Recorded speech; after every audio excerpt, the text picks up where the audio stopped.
పిల్లలు, మన పాఠశాలల్లో guaranteed foundational literacy and numeracy అనే కార్యక్రమం జిఎఫ్ఎల్ఎన్ 75 రోజుల యాక్షన్ ప్లాన్ కార్యక్రమం జరుగుతుంది కదా. తెలుగు, ఇంగ్లీష్, మ్యాథ్స్కి సంబంధించిన ప్రాథమిక అంశాల పునశ్చరణ కార్యక్రమం జరుగుతున్నది. ప్రతిరోజు తెలుగులో మనము కథాంశాలలో ఒక కొత్త కథను వింటున్నాం కదా పిల్లలు. అదేవిధంగా ఆ కథలలో ఒకటైన అడవిలో మెరిసిన తోట అనే ఈ కథను ఈరోజు మనం చదివి ఈ కథ ద్వారా కృత్యాలను పూర్తి చేద్దామా? ఓకే, రెండు పిల్లలు, ఈ కథకు సంబంధించిన చిత్రాన్ని ముందుగా మనం గమనిద్దాం. రెండు పిల్లలు, ఈ చిత్రంలో ఏం గమనిస్తున్నాం? ఈ చిత్రంలో ఒక ఎలుగుబంటి, ఒక కోతి విచిత్రమైన వేషధారణ వేసుకున్నట్లుగా గమనిస్తున్నాం. అలాగే ఇక్కడ చెట్టుకు ఊయల కట్టినట్లుగా చూస్తున్నాం. అదేవిధంగా ఇక్కడ నీళ్ళతో ఉన్న ఒక నీళ్ళ తొట్టెను కూడా మనం గమనిస్తున్నాం. ఏమి జరిగి ఉంటుందో ఊహించండి పిల్లలు.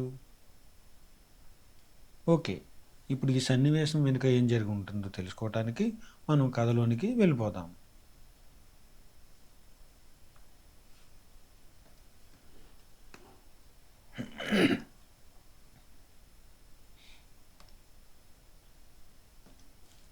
ఒక అడవిలో ఒక కోతి, ఒక ఎలుగుబంటి కలిసిమెలిసి ఉండేవి.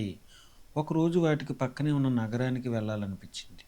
అవి కూడా మనుషుల మాదిరిగా చొక్కా లుంగి వేసుకుని ఎవరు గుర్తుపట్టకుండా కళ్ళకు అద్దాలు, నెత్తిన టోపీ పెట్టుకుని బయలుదేరాయి.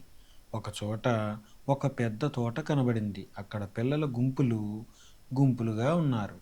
కొందరు పిల్లలు నీళ్లలో ఈత కొడుతూ ఉంటే మరికొందరు ఊయలలు ఊగుతూ ఉన్నారు. అవన్నీ చూశాక వాటికి మన అడవిలో కూడా మన పిల్లలు ఆడుకోవటానికి ఇలాంటివి ఉంటే ఎంత బాగుండు అనిపించింది. అవి తిరిగి అడవికి రాగానే బాగా ఆలోచించి చెరువు పక్క నుండి ఒక పెద్ద మర్రి చెట్టు దగ్గర మరీ లోతు లేకుండా గుంత తవ్వాయి. నీళ్లు నింపితే బురద కాకుండా ముందుగానే అడుగునంతా రాళ్ళు పరిచాయి. పక్కనే ఉన్న చెరువు నుండి అక్కడికి నీళ్లు వచ్చేటట్టు ఒక చిన్న కాలువ తవ్వాయి. అంతే, పిల్లలు ఈత కొట్టడానికి చిన్న చెరువు తయారైంది.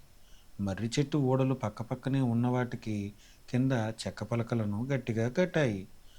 ఊయలలు తయారయ్యాయి. ఎండిన వెలగపల్ల లోపల బయట మెత్తని దూది చుట్టి బంతులు తయారు చేశాయి. మెత్తని గడ్డిని నేల మీదంతా పరిచి అక్కడక్కడ రంగురంగుల పూల మొక్కలు నాటాయి.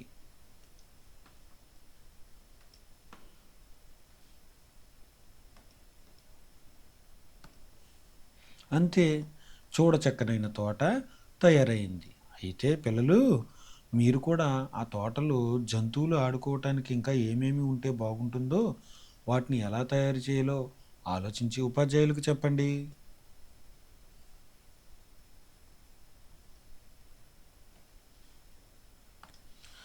ఓకే పిల్లలు, అడవిలో మెరిసిన తోట అనే కథను మనం చదువుకున్నాం కదా. ఈ కథలో సారాంశం మనకి ఏమర్థమైంది పిల్లలు? అడవిలో ఉన్న ఎలుగుబంటి, కోతు స్నేహితులుగా ఉండి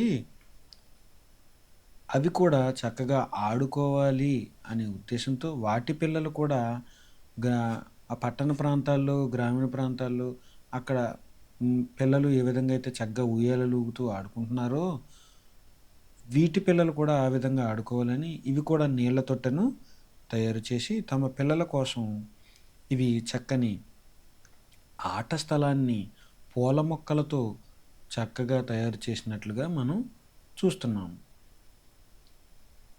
ఓకేనా పిల్లలు? ఓకే, ఇప్పుడు మనం ఈ కథకు సంబంధించిన దాంట్లో 5 అక్షరాలతో తయారైన పదాలను, 4 అక్షరాలతో తయారైన పదాన్ని, 3 అక్షరాలతో తయారైన పదాలను గుర్తించండి.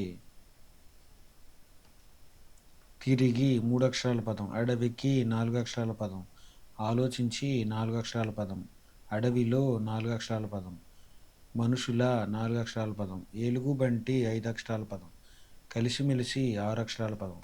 ఈ విధంగా మీరు కూడా గుర్తించి మీకు ఇచ్చిన నోట్స్లో వాటిని క్రమంగా రాసి చదవండి పిల్లలు.